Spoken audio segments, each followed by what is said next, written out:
नमस्कार। आज हम श्री रमन महर्षि की शिक्षाओं पर थोड़ी गहराई से बात करेंगे।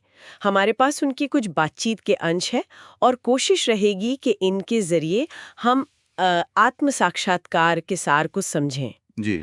मतलब ये सेल्फ रियलाइजेशन असल में है क्या, और जैसा महर्षि बताते हैं इसे अनुभव कैसे करें। बिल्कुल।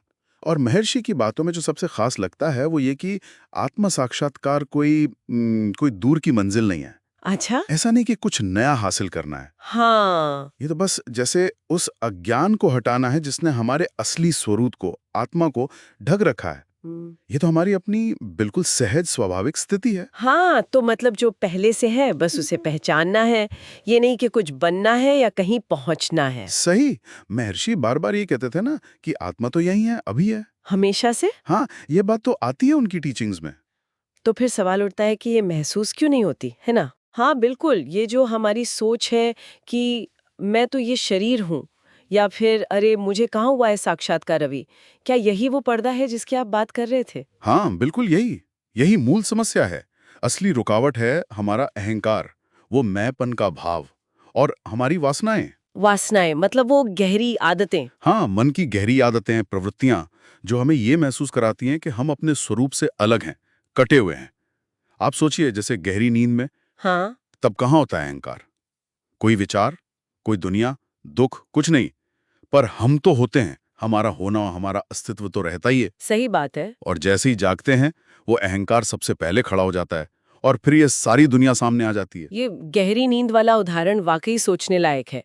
तो अगर ये अहंकार और वासनाएं ही हमें रोक रही हैं, तो महर्षि का मुख्य तरीका क्या था इनसे निपटने का? वही उनकी सबसे जानी मानी टेक्निक मैं कौन हूं की जांच। जी, आत्मविचार, मैं कौन हूं की खोज। महर्षि कहते थे कि यही सबसे सीधा रास्ता है। सबसे सीधा? हाँ, इसका मतलब ये नहीं कि बस सवाल दोहराते रहो, नहीं। इसका मतलब है कि ये जो मैं का विचार उठता है ना, इसके स्रोत तक जाना। ये मैं आखिर है कौन, कहाँ से पैदा होता है। अच्छा। जब आप इस खोज में लगते हैं तो ध्यान अंदर मुड़ता है, उस सोर्स की तरफ जहां से ये मैं उठता है। महर्षि उसे हृदय कहते थे। हृदय मतलब? फिजिकल हार्ट नहीं, नहीं नहीं। वो एक आध्यात्मिक केंद्र की बात करते थे। तो जब ध्यान वहां टिकता है तो वो झूठा मैं, वो अहंकार, वो धीरे धीरे कमजोर पड़ने लगता है, घुलने लगता है।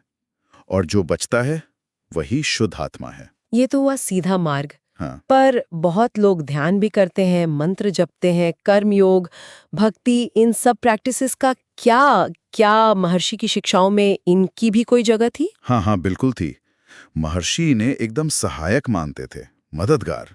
अच्छा। जैसे ध्यान है, वो मन को एकाग्र करने में मदद करता है, फालतू विचारों को हटाता है। कर्म योग सिखाता है कि काम करो, पर मैंने किया ये भाव मत रखो, कर्तापन छोड़ दो। और भक्ति? भक्ति तो है ईश्वर के प्रति पूरा समर्पण।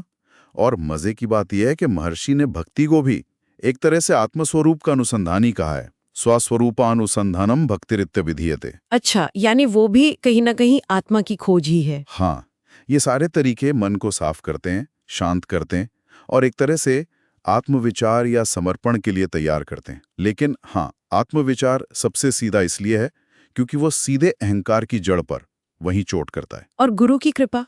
महर्षि ने गुरु की कृपा को भी बहुत जरूरी बताया है, ऐसा मैंने पढ़ा है। हाँ, बेहद जरूरी।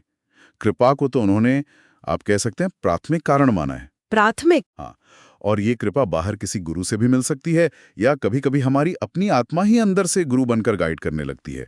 महर्षि तो मौन को, साइलेंस को सबसे शक्तिशाली दीक्षा मानते थे, जैसे भगवान दक्षिणामूर्ति ने किया था। मौन उपदेश? जी। और इस कृपा को अनुभव करने के लिए, उसे पाने के लिए समर्पण का भाव, सरेंडर, वो बहुत अहम है।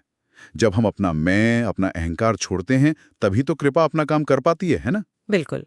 तो अगर हम सार निकालें, तो श्री रमन महर्षि की शिक्षाओं का केंद्र यही है कि हम आत्मविचार के जरिए अपने उस असली स्वरूप को पहचानें जो हमेशा से है, जो सहज है, सिद्ध है। ये जान लें कि हम वास्तव में कौन हैं, इस ईगो और उसकी कहानियों से परे। एकदम सही कहा आपने। और ये बात हमें एक गहरे सवाल पर लाकर छोड़ देती है। क्या? कि अगर आत्मा ही सच है और वो हमेशा मौजूद है, तो फिर ये भ्रम, ये मैंपन का जो एहसास है, ये इतनी मजबूती से हमें क्यों पकड़ कर रखता है? तब भी जब हम शायद इंटेलेक्चुअली, दिमागी तौर पर ये सब समझ जाते हैं। हाँ, ये सवाल तो है। शायद इसका जवाब सिर्फ बातों में या समझने में नहीं है। शायद जवाब निरंतर अभ्यास में है, लगन में, और अपने अंदर गहरे और गहरे उतरते जाने में ही है।